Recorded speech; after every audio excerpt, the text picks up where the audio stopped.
South India Shopping Mall, The Wedding Mantra, Sarikotta Wedding Collection, South India Shopping Mall.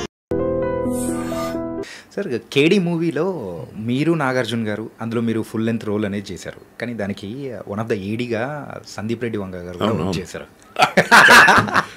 Memory అది ఏంటో sir ఆ memory ఎలా ఉంది, association ఎలా ఉంది? బ్రిలియంట్ మెమరీ, అంటే వండర్ఫుల్ మెమరీస్. అవి చెప్పకూడదు నేను, ఎందుకంటే ఇప్పుడు అతను ఎక్కడో ఉన్నాడు. నాకు నేను చెప్పేవి ఎంత ఘోరంగా ఉంటాయంటే ఓ ఎంత బాగుంటుందో వీళ్ళిద్దరి మధ్య అన్నది ఉంటుంది పాజిటివ్గా తీసుకుంటే.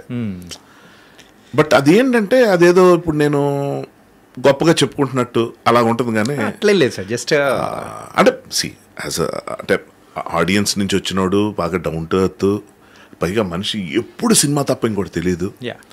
నేను అప్పటికే కొంచెం రైటింగ్ అది ఇది అని కొంచెం అప్పటికి గుండె జారవన్నీ కాదు, కానీ బట్ అమృతంగా పాపులర్ అయ్యి నేను డైరెక్షన్ అవి చేస్తాను ఇవన్నీ కొంచెం తెలుసు.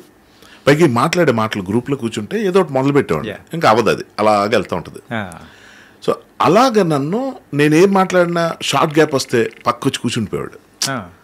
సార్ ఇలాగ నాకు కుర్చీ చేసుకుని కూర్చోన్న టైం ఉండదు, అలా కూర్చుని నేను అలా కాదంటే కాదు సార్ చిన్న డౌట్, ఇదైతే మీరు ఎలా అనుకుంటారు, ఇదైతే మీరు ఏం చేస్తారు అన్న క్వశ్చన్స్ ఏదైతే అడుగుతున్నాడో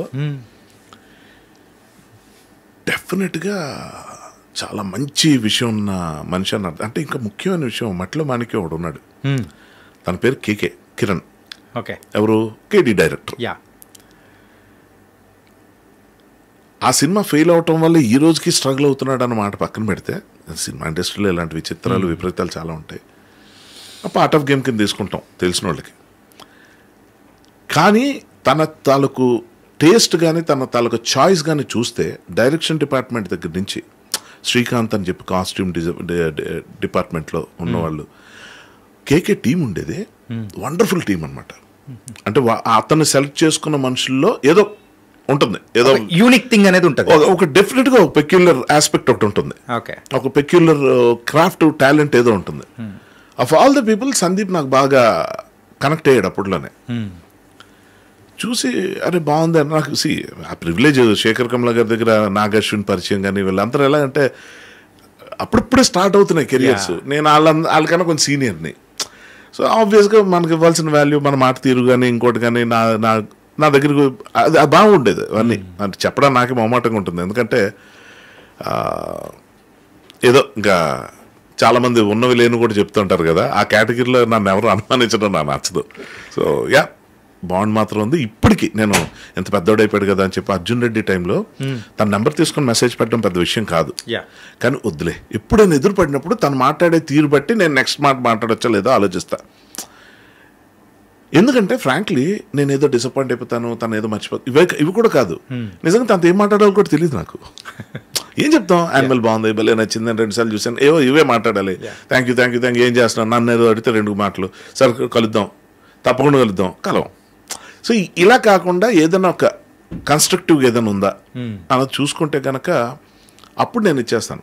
కానీ నేనేం చేశాను, ఫేస్బుక్లో తను ఉన్నాడు, తను ఏదైనా పోస్ట్ పెడితే 20 లైక్లు 30 లైక్లు వస్తుంటాయి. చెప్తున్నా మాట వరుసకి 100 కూడా నేను చూసిన దాఖలాలు లేవు. సచ్ ఎ బిగ్ డైరెక్టర్కి మంచి పోస్టులు పెడతాడు, మంచి సాంగ్ విజువల్ లేదు. ఇదేంటి అంటే అక్కడ తక్కువ, అక్కడ నిజంగా చాలా మందికి సందీప్ రెడ్డి వంగ ఒరిజినల్ అకౌంటా కాదు కూడా తెలియదు, అది పాయింట్. నాకు డౌట్ వచ్చింది, సరేలే అని చెప్పి మెసెంజర్లో పెట్టా. బాగా గుర్తొస్తుంటావు నువ్వు, నేను నీ సక్సెస్ చూస్తున్నాను, బాగుంది, ఎప్పుడైనా ఎదురు పడితే తప్ప నేను ఇక్కడ ఏం మాట్లాడదలుచుకోలేదని చెప్పగానే వెంటనే sir let's catch up sir అని పెట్టి రిప్లై వచ్చింది. తన లాంగ్వేజ్ తన స్టైల్ నాకు తెలుసు కాబట్టి తర్వాత కనుక్కుంటే తెలిసింది తన అకౌంట్ అది. So it's a good thing. అంటే ఇంకా కొన్ని ఎలాగంటే నిజంగా అంటారు కదా, ఇడు పని ఉంటేనే కలుస్తాడు రా లేకపోతే కలవడా, నేను ఆ టైపే. నేను పని ఉంటేనే కలుస్తా లేకపోతే కలవ. ఎందుకు అనవసరంగా ఉత్తినే వేరే వాళ్ళు టైం తిని నాకేదో టైం పాస్ అవ్వట్లేదని ఖాళీగా ఉన్నావు పద అక్కడికి వెళ్ళి ఇంకా అడుగు గురించి ఇటు గురించి మాట్లాడుకోవాలి. అంటే ఇప్పుడు అదే చేస్తాం కానీ బిచ్చింగ్ ఉంటుంది ఈ కెమెరాలో మైకులు లేకపోతే, ఆడెంతదవా ఈడెంతదవా అది ఇది టైం వేస్ట్. సార్ ఇంత ఫిలాసఫికల్ గా మీరు మాట్లాడుతూ ఉంటారు, ఇది ఫిలాసఫీ అంటే ఫిలాసఫికల్ గా కొన్ని మాటలు సార్, అంటే లైఫ్ లో అందరూ అంటుంటారు కానీ ఎక్కడైనా చెప్పండి అలాంటివి ఏమైనా దొరికితే. నిజంగా నాకు తెలీదు, this is how I talk. నేను మామూలుగా మాట్లాడినప్పుడు కూడా ఎలా ఉంటాయి. సరే మీరు అడగండి. ఇట్లా మాట్లాడుతూ ఉంటారు కదా, సో దేవుడు, ఈ నమ్మకాలు, సెంటిమెంట్స్ ఇవన్నీ నమ్ముతూ ఉంటారా మీరు? అంటే ఎలా ఉన్నాయంటే అండి, దేవుడు అనే కన్నా నాకు అది డెఫినేషన్ నాకు నిజంగా తెలియదు. అంటే ఎలాగ అంటే దేవుడు రూపం ఏంటి, ఏ మతం ఏది అంటే అన్నీ తెలుసు, చూస్తూ ఉంటాం, కానీ అంత నాలెడ్జ్ నాకు లేదేమో నా ఫీలింగ్. పక్క నాస్తికులు ఎవరైతే ఉంటారో వాళ్ళ కాన్సెప్ట్ కూడా నాకు అర్థమవుతూ ఉంటుంది. అది కూడా అవసరం అనిపిస్తుంటుంది. ఓకే. ఎందుకంటే మతం పేరుతో జరుగుతున్న దుర్మార్గాలు ఏవైతే ఉంటాయో, ఆ దాష్టికాలు ఏవైతే ఉంటాయో అవి వాటిని చూసినప్పుడు మతం మీద కోపం వస్తుంది, దేవుడి మీద కాదు. దేవుడి మీద కాదు, దేవుడు అన్నవాడు అసలు మన నాలెడ్జ్ మించి. But I have good feelings for certain things. Like నాకు చాలా ఇష్టమైంది ఏంటంటే, ఒక గుడికి వెళ్తే చాలా హ్యాపీగా ఉంటా. అక్కడ తిరగటం, ఆ ప్రసాదం, తీర్థం, గంట కొట్టడం, అవి ఎన్ని ఎందుకు చేస్తానో కూడా నాకు తెలియదు, కానీ అలవాటు అయిపోవడం వల్ల బహుశా. అలాగే నేను 2 సార్లు మసీద్కి వెళ్ళా, అలాగే ఒక 30 సార్లు చర్చిలకు కూడా వెళ్ళా. ఇక్కడ అందరి దేవుళ్ళు సమానం లాంటి మాటలు నేను మాట్లాడను, ఎందుకంటే ఆ అమాయకత్వాలు పోయినాయి. దారుణాలు చాలా ఘోరంగానే ఉన్నాయి, అది మొదలు పెడితే ఇంకా ఆగదు. కాబట్టి నేనేంటంటే విపరీతమైన నాస్తిక ధోరణి ఉన్నవాళ్ళు మా గంగరాజు గారు, బాగా పాపులర్ బాబు గోగినేని గారు, వీళ్ళని విపరీతం ఫాలో అవుతాను నేను, విపరీతం. ఎందుకంటే వాళ్ళ ఇన్ఫ్లుయెన్స్ మీ మీద ఏమన్నా ఉందనుకో. నాకు చాలా ఇన్ఫ్లుయెన్స్లు ఉన్నాయి. నేను అదే అంటున్నా, నాకు బోత్ రిలీజియన్ అంటే మీకు ఎలా చెప్పాలంటే ఇది అంత గొప్పగా అనిపించదు, కానీ ఇది నిజం. ఏంటంటే నాకు సంబంధించిన నిజం. ఫర్ ఎగ్జాంపుల్, మీరు క్రికెట్ మ్యాచ్ చూస్తున్నారు అనుకోండి, మీరు పాకిస్తాన్ అయితే పాకిస్తాన్ గెలవాలనుకుంటారు, మీరు ఇండియన్ అయితే ఇండియా గెలవాలనుకుంటారు. కానీ నాకు ఎవరు గెలిచినా ఆడే ఆటను చూస్తా. ఓకే. నా ప్రాబ్లం ఏంటంటే, గాంధీ ఎంత అర్థమవుతాడో నాకు గాడ్సే కూడా అంతే అర్థమవుతాడు. సో నాకు I can't take a stand, వీళ్ళు రైట్ వీళ్ళు రాంగ్ అనే పరిస్థితి నాకు ఉండదు. ఎంత దుర్మార్గమైన పరిస్థితుల్లో ఒక మనిషి సఫర్ అవుతున్నా, అలా సఫర్ అవడానికి గల కారణాల్లో ఉన్న మిస్టేక్లు కూడా నాకు అర్థమవుతుంటాయి. సో గబుకన్నా నా సింపతీస్ అట్ వెళ్ళవు. చెప్పాలని ఉంటుంది, ఎలా చెప్పాలో తెలీదు. అలాగే దుర్మార్గపు దీంట్లో ఇప్పుడు ఇందాక నాకు అందుకే కోర్ట్ సినిమా అంత ఇష్టం. మంగపతి క్యారెక్టర్ ఉంది, వాడు దుర్మార్గుడు అని ఫిక్స్ అయ్యాం. ఎందుకు? ఓ పేద కుటుంబం మీద వాడి తాలూకు పైత్యం అంతా చూపించి, వాడి తాలూకు పవర్ అంతా చూపించి 2 లక్షలు ఖర్చు పెడితే వాడి జీవితం 14 ఏళ్ళు జైలు పంపించేస్తారు దుర్మార్గుడు అనుకుంటే, వాడు చేసింది తప్పేంటి అక్కడ? ఆ పిల్లలు చేసింది రైటా? ఆ ఏజ్ గ్రూప్లో అలా ఉండొచ్చా? మా అయితే ఏం చెప్తాం అంటే, వాళ్ళని సపోర్ట్ చేసే నిబ్బి గ్యాంగ్, ఆ age group, what ever you call them, వాళ్ళు ఏమంటారంటే మేము ఇలాగే ఉంటాం, మాకు కరెక్ట్ అనిపించింది. వాళ్ళే హిట్ చేస్తున్నారు సినిమాని, వాళ్ళు ఎక్కువ వెళ్ళి చూసి కనెక్ట్ అయిపోతున్నారు. ఇప్పుడు ప్రతి ఒక్కడు, ఇప్పుడు 1 has to fail అని నేను చెప్పింది ప్రతి ఒక్కడు కనెక్ట్ అవుతున్నాడు.